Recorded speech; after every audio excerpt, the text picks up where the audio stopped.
Personal question అడుగుతున్నాను sir. అంటే యాక్చువల్‌గా ఇప్పుడు జయభారతి పార్టీ పెట్టారు. మీ ఆశయాలను తీసుకొని వెళ్తున్నారు జనాల్లోకి. కానీ జేడీ లక్ష్మీనారాయణ గారు ఎప్పుడు ఒక సెంట్రిక్ పర్సన్‌గా ఒక అంటే టాప్ లీడర్‌గా ఉండాలనుకున్నారు. నంబర్ 1 పొజిషన్‌లో ఉండాలనుకున్నారు. దానివల్లనే పవన్ కళ్యాణ్ గారితో విభేదించి బయటకొచ్చేశారు. ఇందాక కూడా నేను వస్తూ ఉంటే ఒక ఒక కుర్రాడు అంటే ఫస్ట్ టైమ్ ఓటరు నాతో అన్నమాట. జేడీ లక్ష్మీనారాయణ గారు ఆ పార్టీలో ఉండుంటే ఇప్పుడు వైజాగ్ ఎంపీ అయ్యేవారు అని అన్నాడు నాతో ఒక కుర్రాడు ఇందాక. సో కాదు అట్లాగేమైనా ఉందా? మీరు అంటే నెంబర్ 1 ప్లేస్‌లో నేను ఉండాలి. సో ఇద్దరు నెంబర్ 1 ప్లేస్‌లో ఉండడం వల్ల అక్కడ ఫిట్ కాకపోవడం వల్ల బయటికి రావడం జరిగిందా? నేను ఎప్పుడు కూడా రాష్ట్రం నెంబర్ 1గా ఉండాలని కోరుకుంటాను. నేను నెంబర్ 1గా ఉండడం కాదు. దానికోసం ఏంటంటే నిర్దిష్టమైన ఐడియాలు మనకు ఉంటాయి. ఆ ఐడియాలను అమలు చేయాలి అంటే ఏమవుతుందంటే మనకు ఆ విధమైన వాతావరణం కావాలి.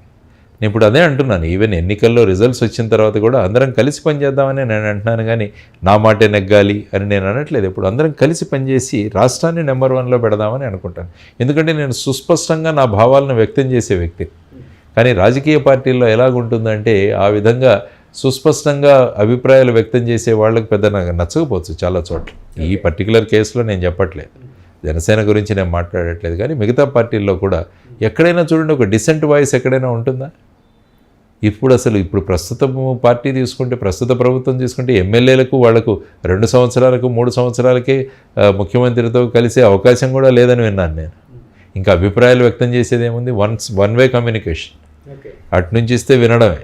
కానీ యాక్చువల్గా నేను అనేది ఏంటంటే ప్రజాస్వామ్యంలో చర్చలు జరగాలంటాను నేను. ప్రతి విషయం మీద చర్చ జరగాలి. ప్రతి ఒక్కరూ వాళ్ళ అభిప్రాయాన్ని వ్యక్తం చేయగలగాలి. ఎప్పుడైతే ఇతర వ్యక్తి యొక్క అభిప్రాయం నాకన్నా మంచిదనిపిస్తే దాన్ని యాక్సెప్ట్ చేసుకునే పెద్ద మనసు కూడా ఉండాలి అందరికీ. అయ్యో వీరికి ఎక్కువ తెలిసే అన్నది సాధారణంగా ఏంటంటే పొలిటికల్ పార్టీల్లో ఎవరైనా ఎదుగుతుంటే వాళ్ళని నొక్కేదానికి ప్రయత్నం చేస్తుంటారు. ఎందుకంటే ఎప్పుడు కూడా లీడర్షిప్ ఎప్పుడు కూడా ఫాలోయర్స్ ఎక్కువ కావాలనుకుంటారు, కానీ లీడర్స్ ఎక్కువ కావాలని కోరుకోరు పార్టీలో. అందుకనే అన్నాను, మంచి లీడర్కి మీడియాకర్ లీడర్కి తేడా ఏంటంటే మంచి లీడర్ ఎప్పుడు కూడా మిగతా వాళ్ళను తన స్థాయికి తీసుకురావడానికి ప్రయత్నిస్తాడు. మీడియాకర్ కానీ ఈ పూర్ లీడర్స్ ఏమంటారంటే ఎవరు ఎదగకూడదు, మనం ఏం చెప్తే అది ఫాలో అవ్వాలి అని అంటారు. మోనోపలి ఉండకూడదు. అది చాలా పార్టీల్లో మనం చూస్తున్నాం.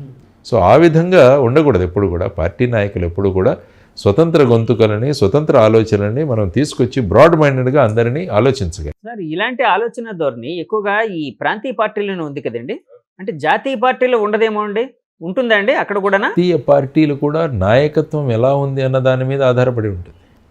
ఫర్ ఎగ్జాంపుల్ ప్రస్తుతం ఉన్న భారతీయ జనతా పార్టీ తీసుకుంటే 2 వ్యక్తులే శాసిస్తున్నారు మొత్తం దేశ రాజకీయాలని. ఆ పార్టీలో వీళ్ళిద్దరి పేర్లే వినపడతాయి. మోడీ గారు, అమిత్ షా గారి పేర్లే వినపడతాయి, మిగతా వాళ్ళ పేర్లు వినపడలేదు.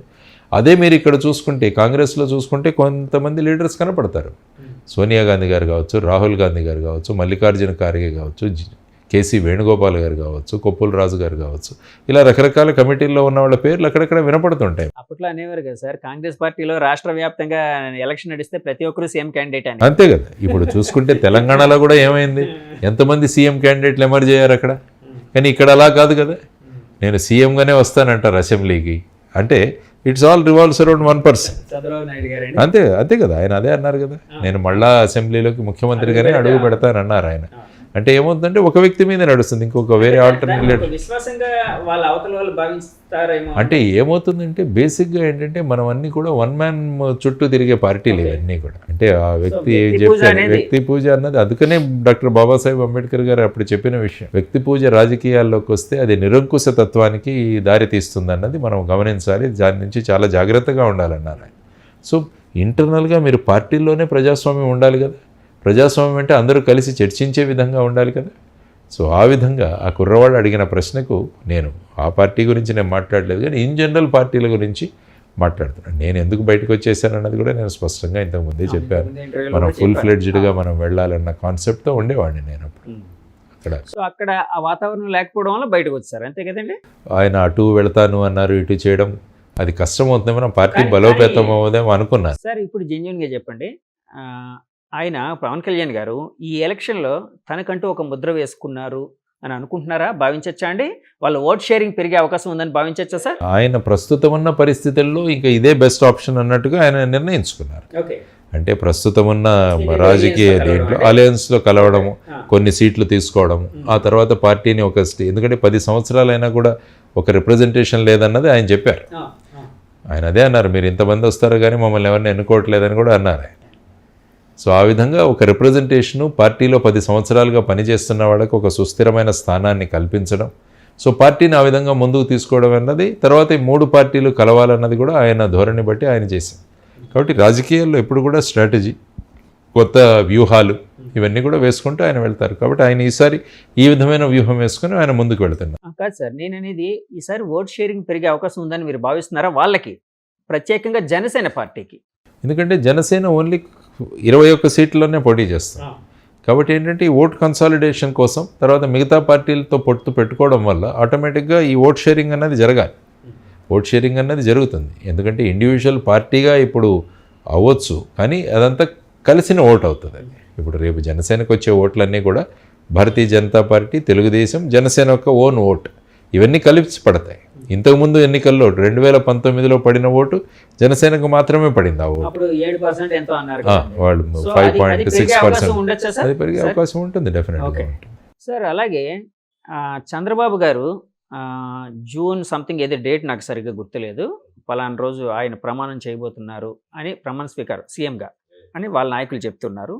జగన్ గారు జూన్ 10వ తారీఖున విశాఖపట్నంలో ప్రమాణ స్వీకారం చేయబోతున్నారని వాళ్ళ నాయకులు చెప్తున్నారు. అంటే ఇదే ఇందాక అనుకున్నాం కదా, ఏ ప్రతి పార్టీ వాళ్ళు కూడా వాళ్ళ నాయకులు వాళ్ళ కాడర్ యొక్క జోష్ ఉంచడానికి మీరు ఏ డేట్ ని ఇష్టపడుతున్నారు అని అడుగుతున్నారు. అలాగే నేనేంటంటే ఏ డేట్ అయినా కావచ్చు, కానీ ఫైనల్గా రాష్ట్రం అన్నది ఎదగాలని నేను కోరుకుంటాను. ఎవరి లీడర్షిప్ అయినా కానీ ఈసారి ఇవన్నీ మరిచిపోయి ఈ విధంగా ఈ రాజకీయాలన్నీ మరిచిపోయి ఒక 5 సంవత్సరాలు అందరం కలిసి పనిచేద్దామని అంటున్నాను నేను. 5 సంవత్సరాలు, ఒక్క 5 సంవత్సరాలు అందరం కలిసి పనిచేసి మన రాష్ట్రాన్ని అభివృద్ధి చేద్దామన్నది నా కాన్సెప్ట్. సార్ ఇందాకలా అధికార వికేంద్రీకరణ కోసం మాట్లాడుతూ నేను ఒక క్వశ్చన్ కూడా అడిగాను. 3 రాజధానుల వికేంద్రీకరణ అంటున్నారు కదండి జగన్ గారు అని అన్నాను. సో ఆ విధంగా 3 రాజధానులు అంటే 3 రాజధానులు పెట్టడం వలన వికేంద్రీకరణ జరిగి ఇది అంటే డెవలప్మెంట్ జరిగే అవకాశం ఉందని మీరు భావిస్తున్నారా? ఇప్పుడు మన రాష్ట్రం యొక్క విచిత్రమైన షేప్ చూడండి. ఆల్మోస్ట్ 1400 కిలోమీటర్లు మొత్తం కలిపేసి మీరు అంచనా వేసుకుంటే అది చాలా పొడవుగా ఉంటుంది. కాబట్టి క్యాపిటల్ అన్నది ఎప్పుడు కూడా సెంట్రల్గా లొకేట్ అవుతుంది. క్యాపిటల్కి కావాల్సిన లక్షణాలు కూడా చాలా ఉన్నాయి. క్యాపిటల్ అన్నది ఒక నదీ ప్రవాహ ప్రాంతంలో ఉండడం, సెంట్రల్గా ఉండడం, అందరికీ అప్రోచబుల్గా ఉండడం, ల్యాండ్ అవైలబిలిటీ ఉండడం, ఇవన్నీ కూడా. ఎందుకంటే అమరావతి అన్నది ఒక రాజధానిగా మనమంతా అసెంబ్లీ సాక్షిగా తీసుకున్న నిర్ణయం. ప్రధానమంత్రి గారు వచ్చి అక్కడ శంకుస్థాపనలో పార్టిసిపేట్ చేయడం, వాళ్ళు సుమారుగా 2500 కోట్ల రూపాయల గ్రాంట్స్ ఇవ్వడం, ఇక్కడ ఇన్ఫ్రాస్ట్రక్చర్ డెవలప్ అవ్వడము, ఆ తర్వాత ప్రభుత్వాలు మారడం, ఆ తర్వాత ఈ విధమైన భూమికి తీసుకోవడం మనం ఆల్రెడీ ఇది డిసైడ్. ఇప్పుడు ఆపరేషన్ లేకుండానే మోకాళ్లకు ప్లాస్మా ట్రీట్మెంట్, మీ ఆర్థోపెడిక్ సమస్యలన్నిటికీ రోబోటిక్ టెక్నాలజీ ద్వారా తక్కువ ఖర్చుతో శాశ్వత పరిష్కారం, ఫ్రీ కన్సల్టేషన్, ప్రతి ట్రీట్మెంట్ పై 20% డిస్కౌంట్. ఈ ఆఫర్ కొద్ది రోజులు మాత్రమే, త్వరపడండి. V9 hospitals 9281465842.